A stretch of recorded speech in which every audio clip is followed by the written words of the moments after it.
আজকের নিবেদন নীল সাগরের পাখি, কবি বিমল চন্দ্র ঘোষ।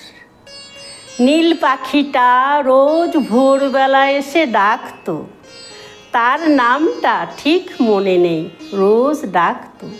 সোনা ঠোঁটে তার রাঙা সূর্যের ছোঁয়া লাগতো, নিম গাছটায় রোজ ভোর হলে সেই ডাকতো।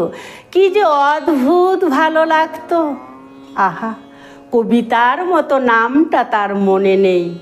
কাঁচা সোনা রং কুঁড়ি ফুটতো, চাঁপা বনে সেই ভোরে ব্যঙ্গমা এসে ডাকতো। ঘুম ভাঙলেই মন পাখিটার ছবি আঁকতো। নীল মখমলে রাঙা টিপ আঁকা তার শাখাতে, সেই ঝলমল রাঙা আলোকে তার ছায়া কাপা নীল পালকে যেন মখমলে নীল সাগরের মায়া কাঁপত।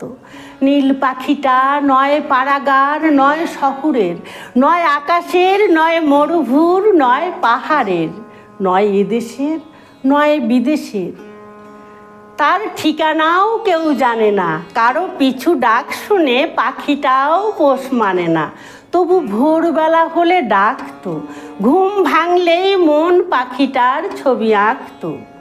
নিম গাছটায় গান গেয়ে গেয়ে কি যে পেত সে, সব পেয়েছির দেশে সন্ধ্যায় ফিরে যেত সে। সেই পাখিটার গান শুনতে খোকা খুকুরাও ভালোবাসতো।